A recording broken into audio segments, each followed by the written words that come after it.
जय हिंद मेरे प्यारे साथियों। आज हम राष्ट्रपति की चर्चा करने वाले हैं और राष्ट्रपति चैप्टर जो है प्रतियोगी परीक्षा की दृष्टि से बहुत ही महत्वपूर्ण चैप्टर है। बहुत सारे प्रतियोगी परीक्षाओं में राष्ट्रपति से रिलेटेड क्वेश्चन आपको देखने को मिलता है और आप भी अगर राष्ट्रपति चैप्टर पढ़ना चाहते हैं तो यह वीडियो आपके लिए काफ़ी फायदेमंद साबित होने वाला है। और मैं वादे के साथ कह सकता हूँ कि यह चैप्टर अगर आप ध्यान से पढ़ लेते हैं तो किसी भी प्रतियोगी परीक्षाओं में राष्ट्रपति से रिलेटेड चाहे किसी भी प्रकार का क्वेश्चन क्यों ना हो, राष्ट्रपति से रिलेटेड कोई सा भी क्वेश्चन आपको नहीं छूटेगा। तो चलिए बिना देर करते हुए मैं इस चैप्टर को आगे बढ़ाता हूँ। और दरअसल भारत में जो है दो स्तर की शासन व्यवस्था है, पहला संघ और दूसरा राज्य, और दोनों ही स्तर पर सरकार का गठन किया जाता है। पहला संघ और दूसरा राज्य, और ये दोनों स्तर पर जो है सरकार का गठन किया जाता है। तो चूंकि आज हम राष्ट्रपति की चर्चा करने वाले हैं और राष्ट्रपति जो है संघ का प्रतिनिधि होता है, इसीलिए हम सिर्फ संघ की बात करेंगे और राज्य की चर्चा नहीं करेंगे। जब हम राज्यपाल चैप्टर पढ़ाएंगे तब हम राज्य की चर्चा करेंगे। और संघ में जो है कार्यपालिका का जो प्रधान होता है वह राष्ट्रपति होता है। संविधान में जो है राष्ट्रपति को सबसे ऊंचा दर्जा दिया गया है। कहा भी जाता है, बहुत सारे प्रतियोगी परीक्षाओं में आपको क्वेश्चन देखने को भी मिला होगा कि राष्ट्रपति जो है भारत का प्रथम नागरिक होता है। क्वेश्चन ऐसे मिलता है कि भारत का प्रथम नागरिक कौन होता है, तो उसमें आपको ऑप्शन मिलता है प्रधानमंत्री, राज्यपाल, राष्ट्रपति, उपराष्ट्रपति। तो इसमें जो आंसर होता है वह राष्ट्रपति होता है। तो भारत का प्रथम नागरिक कौन होता है? वह राष्ट्रपति होता है। दरअसल संघ में कार्यपालिका का जो प्रधान होता है वह तो राष्ट्रपति तो होता है, लेकिन राष्ट्रपति जो है बहुत ही कम शक्तियों का प्रयोग करते हैं। उसका ज़्यादातर शक्तियों का प्रयोग जो है प्रधानमंत्री ही करते हैं। बहुत सारे एग्जाम में आपको क्वेश्चन देखने को भी मिलता होगा, संघ में कार्यपालिका का प्रधान कौन होता है, तो वह राष्ट्रपति होता है। लेकिन यही सवाल चेंज करके पूछा जाता है कि संघ में कार्यपालिका का वास्तविक प्रधान कौन होता है, तो वह प्रधानमंत्री होता है।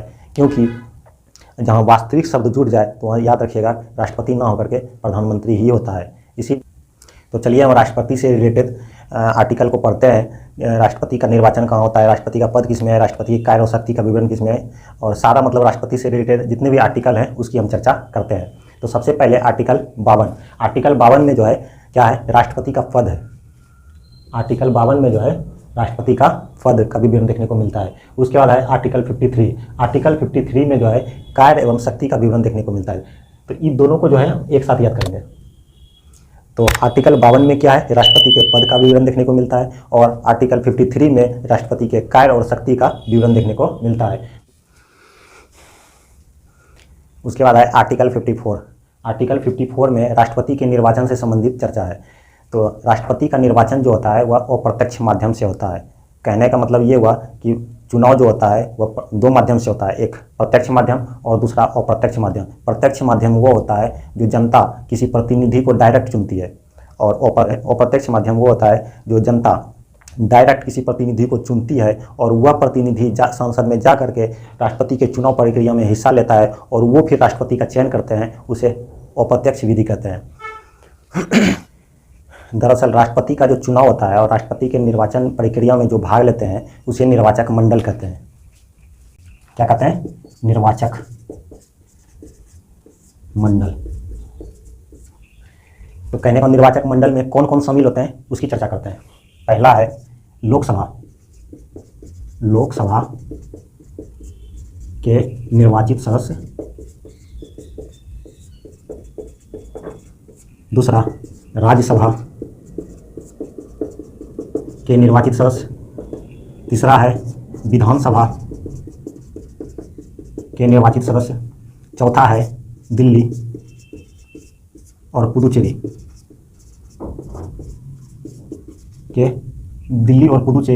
विधानसभा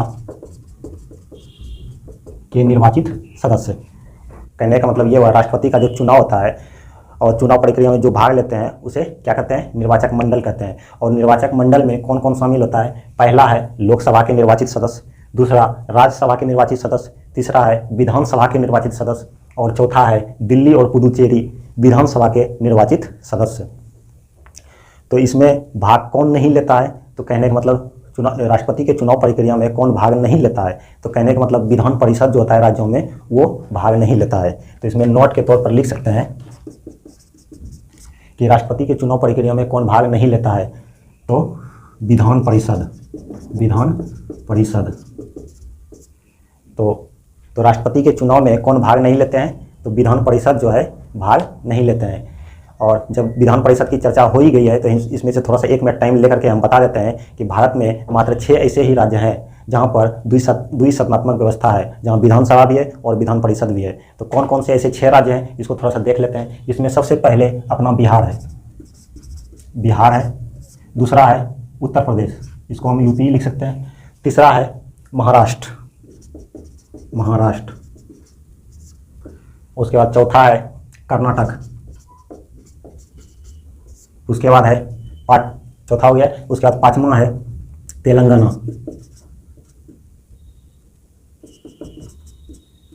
उसके बाद है लास्ट आंध्र प्रदेश।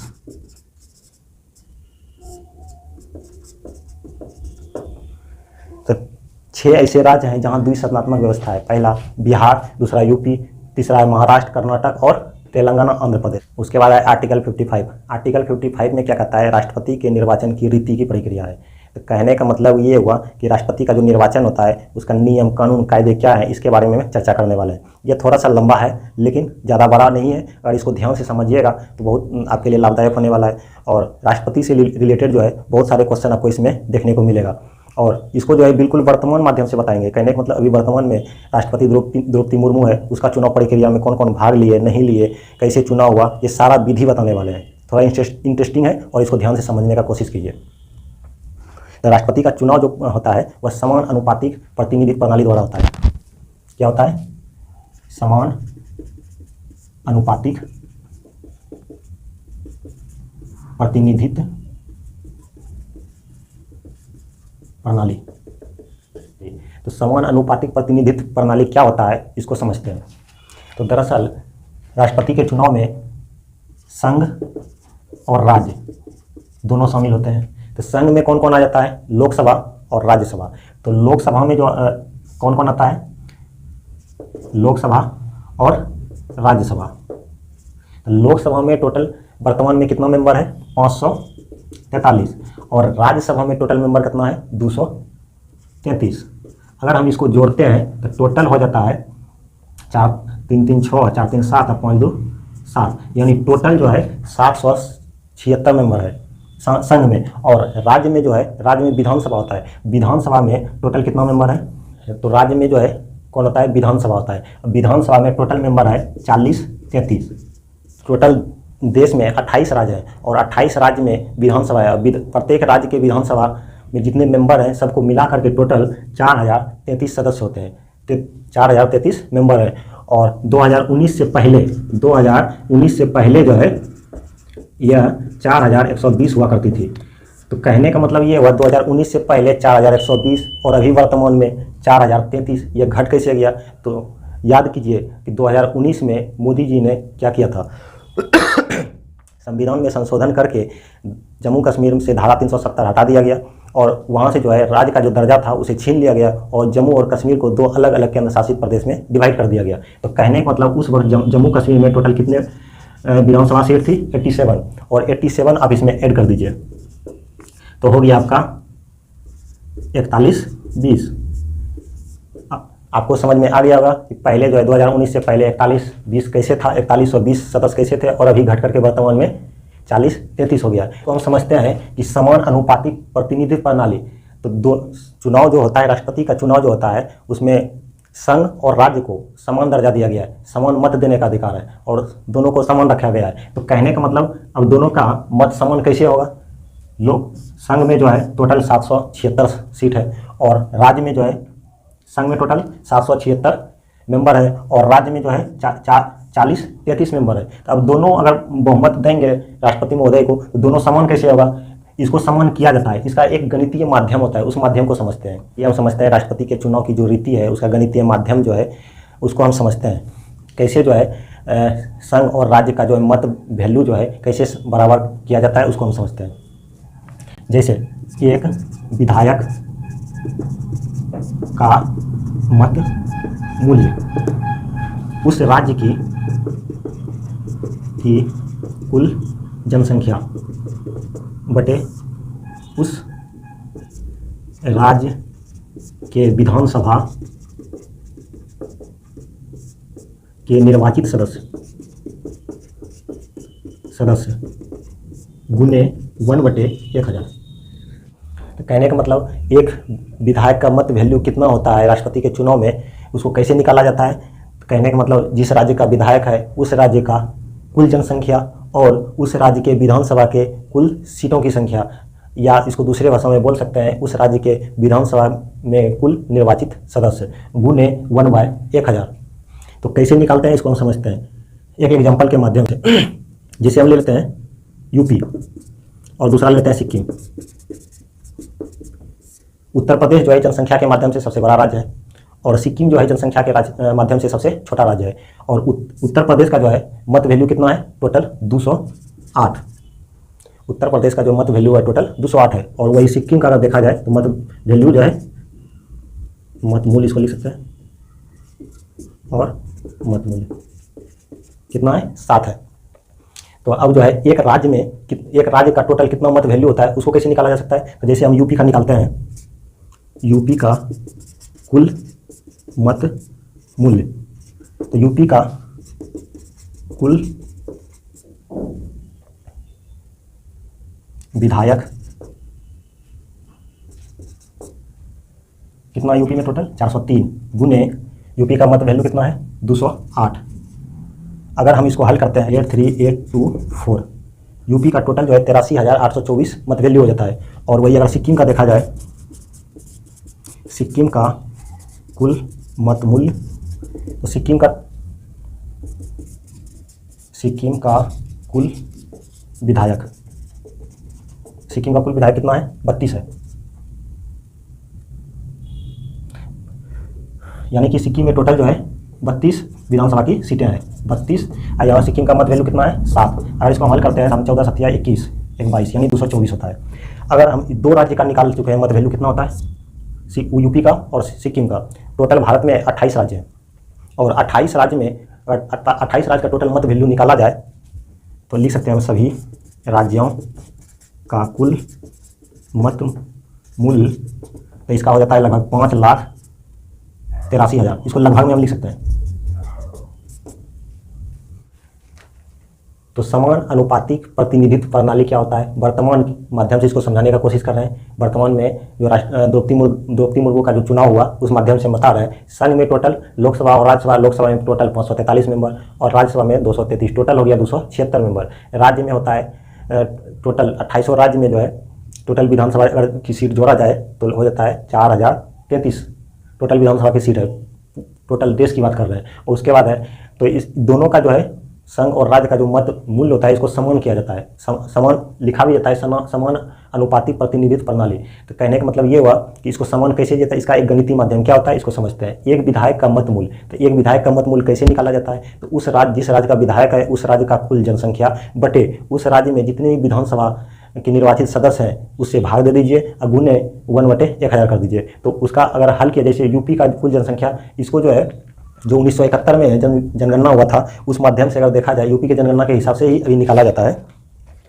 तो 1971 में जो जनगणना हुआ था उसी जनसंख्या के आंकड़े के हिसाब से निकाला जाता है। तो यूपी का टोटल जनसंख्या जितना होगा यहाँ रख दीजिएगा। उसके बाद उस राज्य में टोटल जितना भी विधानसभा की सीटें यानी 403 है उसमें अगर भाग दीजिएगा और गुने में 1/1000 कर दीजिएगा तो उसका मत वैल्यू जो है आ जाएगा आपका यूपी का। तो यूपी का 208 मत वैल्यू है और सिक्किम का जो है 7 है। तो यूपी का कुल मत कितना होगा, अगर एक विधायक का मत वैल्यू 208 है तो पूरे यूपी का मत वैल्यू कितना होगा। तो पूरे यूपी में मत वैल्यू कैसे निकालें, यूपी में जितने भी विधायक होंगे यानी विधानसभा की सीट कितने हैं 403 और एक विधायक का मत वैल्यू कितना होता है 208 गुने 403 करेंगे तो इसका आता है 83,824। उसके बाद फिर हम सिक्किम का निकालेंगे। तो सिक्किम का निकालेंगे तो सिक्किम की कुल विधायक कितना है, यानी सिक्किम में विधानसभा की सीटें 32 है और उसका मत वैल्यू कितना है 7 है। इसको हल करेंगे तो 224 आएगा। उसके बाद सभी राज्यों की कुल मत वैल्यू, तो कहने का मतलब दो राज्य का निकाले तो इसमें एक देखा भी जा सकता है कि सभी राज्य का जो मत वैल्यू जो होता है अलग अलग होता है। क्यों, क्योंकि कोई छोटा राज्य है कोई बड़ा राज्य है। जो बड़ा राज्य है उसमें विधानसभा की सीटें अधिक होगी, जो छोटा राज्य है उसमें विधानसभा की सीटें कम होगी। तो स्वाभाविक है कि सबका मत वैल्यू अलग अलग होगा। इसीलिए अब अगर देखा जाए सभी राज्य, जैसे दो राज्य का निकाले तो वैसे 28 राज्य का निकालिए और सभी का मत वैल्यू अगर ऐड कीजिएगा तो लगभग उसका आएगा 5,83,000 लगभग, यहाँ लिख चुके हैं।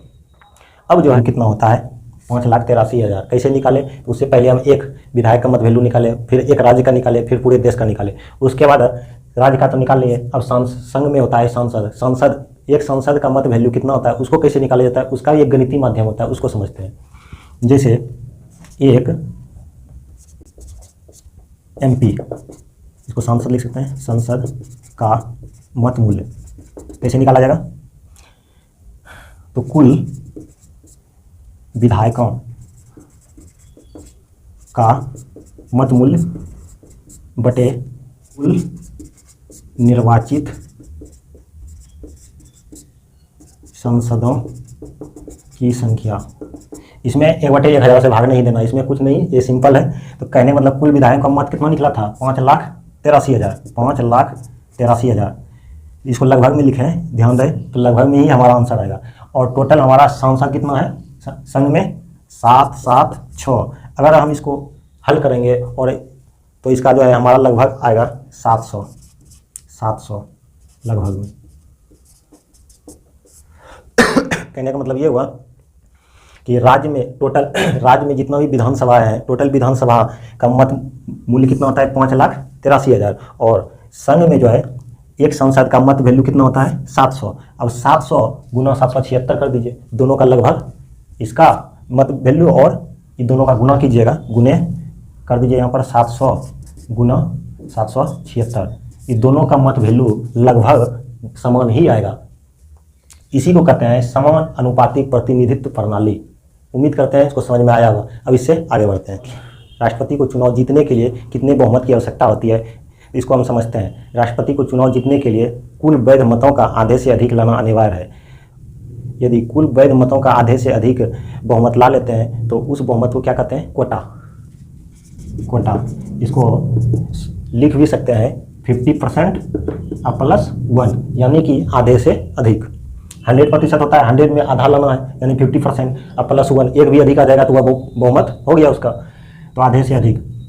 तो हम देखते हैं इसको, तो कोटा वाला बराबर क्या होता है फार्मूला, इसको दूसरे माध्यम से भी लिख सकते हैं, टोटल MP + MLA बटे 2 + 1। तो अभी हम तुरंत निकाले हैं पीछे कि MP का मत वैल्यू कितना है और MLA का टोटल मत वैल्यू कितना है। तो चलिए हम इसको लिखते हैं। MP का अभी तुरंत हम निकाले थे संसद में, जिसको बोले थे 700 से गुना कर दीजिएगा, तो उसमें क्या आता है, 5,83,200 लगभग आता है इसका। और उसमें जो बताए थे लगभग 5,83,000 लगभग में जो बताए थे, तो इसको भी लिख सकते हैं, बटे 2 कर दीजिए +1। अगर इसको हम हल करते हैं, इसका हल किया हुआ है ताकि हमको करने में ज़्यादा वक्त ना लगे, इसका अगर हल कीजिएगा तो हो जाता है 10,86,431 बटे 2 + 1। फिर इसको हल कीजिएगा तो इसका हल करने के बाद लगभग आ जाता है 5,83,215। इसका हल करने के बाद होता है 5,83,215। अब +1 कीजिएगा तो 5,83,216। अगर इतना बहुमत आ जाता है तो राष्ट्रपति चुनाव जीत जाता है, उसको पूरा बहुमत हो जाता है। तो यह है राष्ट्रपति के चुनाव की प्रक्रिया और इस माध्यम से राष्ट्रपति का चुनाव किया जाता है। और एक खास बात, राष्ट्रपति का जो चुनाव यानी कि काउंटिंग जो होती है, गिनती जो होती है, वह राउंड फिगर में होती है।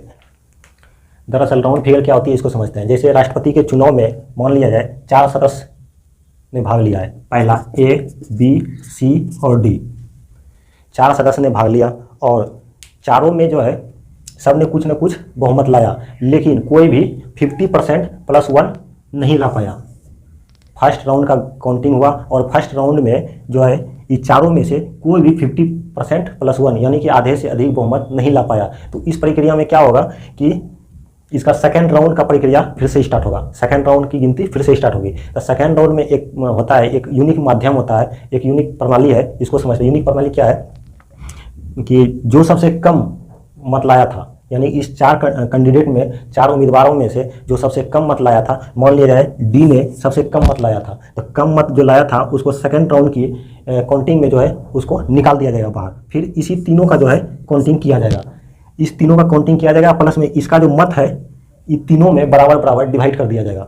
मान लिया जाए इसने कुछ भी अंक लाया या 100 लाया, तो 100 में 3 भाग कर बराबर बराबर कर देगा, लगभग 33 इसको मिल जाएगा। और उसके बाद जो है फिर सेकंड राउंड की काउंटिंग स्टार्ट होगी।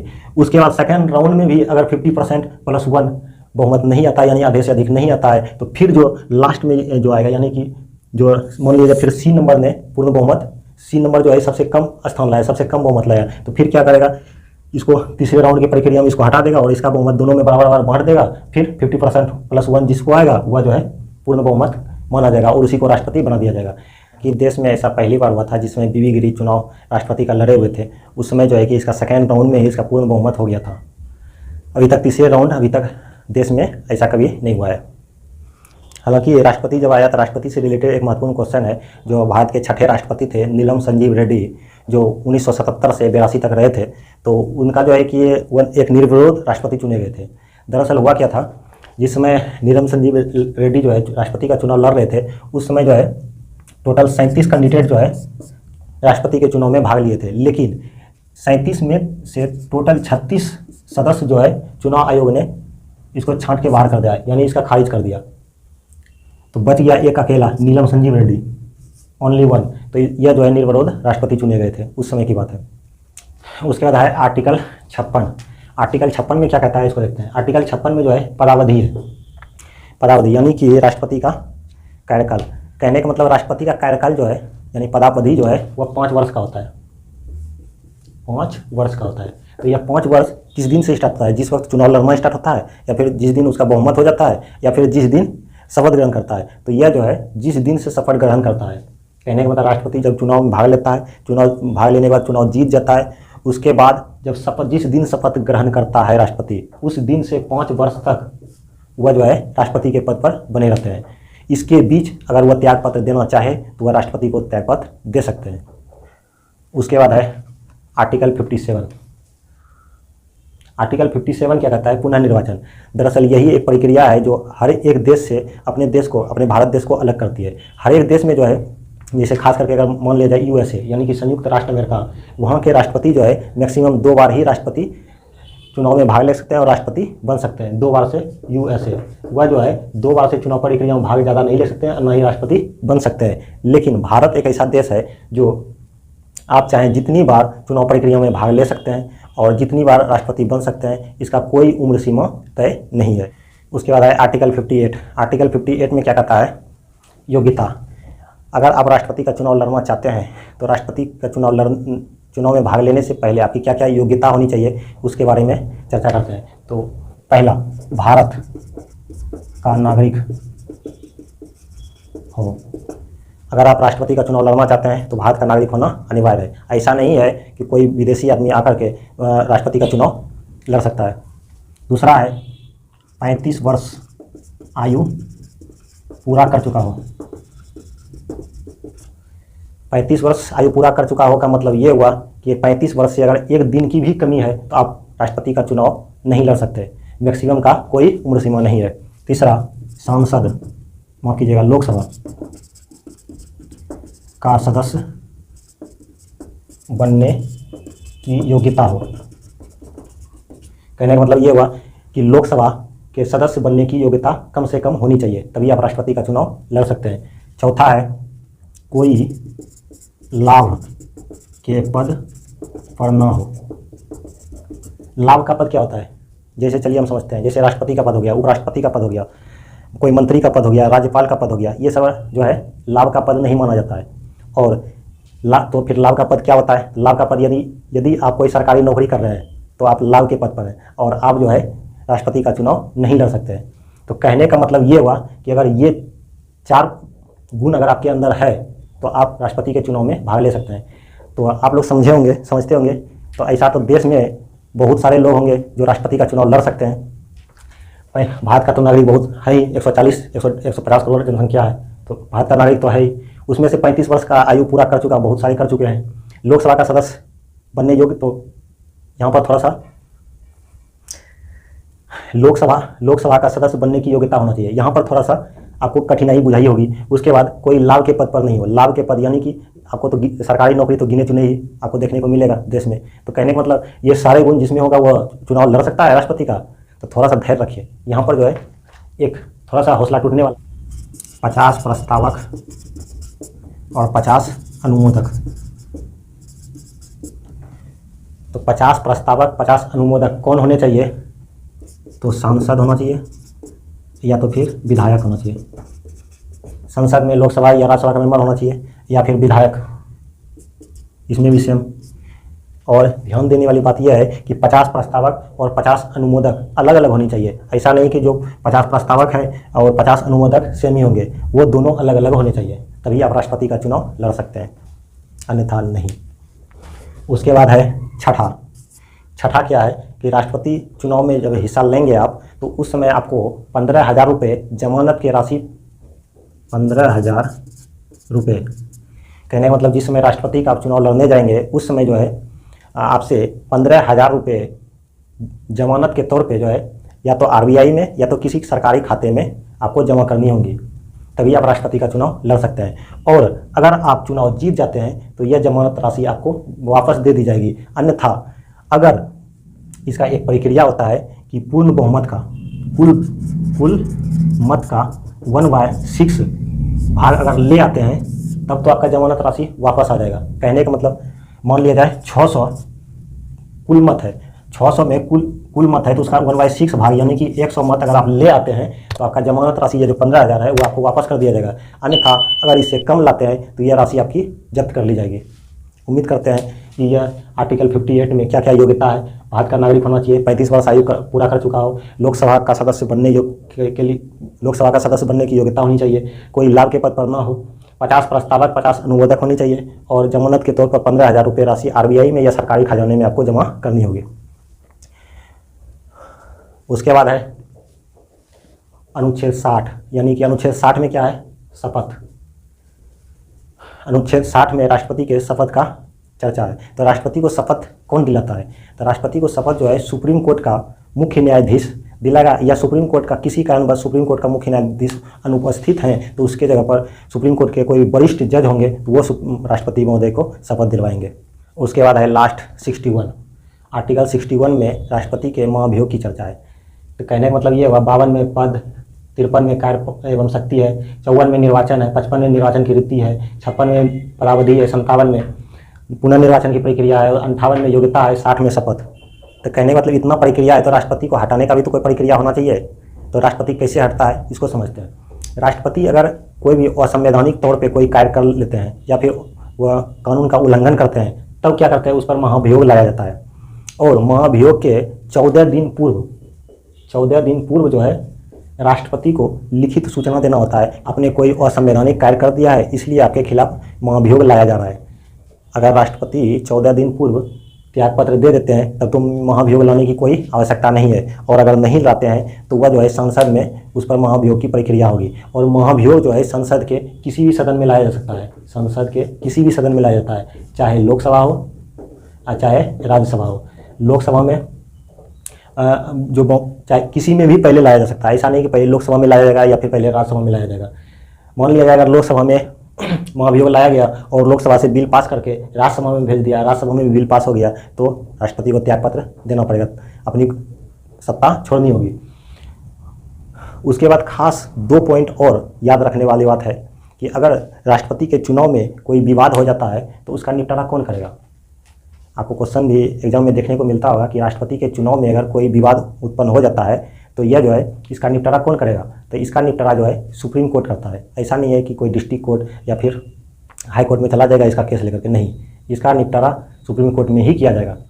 दूसरा ध्यान देने वाली बात यह है कि राष्ट्रपति का कार्यकाल 5 साल का होता है और 5 साल से पहले अगर राष्ट्रपति त्यागपत्र दे दे या फिर राष्ट्रपति को महाभियोग द्वारा हटाया जाए या फिर 5 साल से पहले जो है अकारण राष्ट्रपति की मृत्यु हो जाए तो उस स्थिति में राष्ट्रपति का कार्यभार कौन संभालेगा। तो उस स्थिति में राष्ट्रपति का कार्यभार जो है उपराष्ट्रपति संभालते हैं और यह 6 मंथ तक संभालते हैं और 6 मंथ के अंदर जो है राष्ट्रपति का जो है उपचुनाव होता है और उपचुनाव के बाद राष्ट्रपति बन जाते हैं। तब फिर जो है उपराष्ट्रपति अपने पद पर आ जाते हैं और राष्ट्रपति अपना कार्यभार संभालते हैं। तो कहने का मतलब राष्ट्रपति चैप्टर आपको समझ में आया होगा, और अगर नहीं आया है तो फिर से इसको दोबारा देखिए और वीडियो अच्छी लगे तो लाइक सब्सक्राइब जरूर कीजिए, थोड़ा सा चैनल को सपोर्ट कीजिए ताकि जो है हमें भी वीडियो बनाने में थोड़ा सा मन लगे। उम्मीद करते हैं कि ये राष्ट्रपति से रिलेटेड जितने भी क्वेश्चन आपको अगर मिल जाता है एग्जाम में तो सभी सॉल्व करके आएंगे, और कोई भी ऐसा सार्वजनिक कार्य करने से आपको खुशी मिलती है उसे अवश्य करें। धन्यवाद।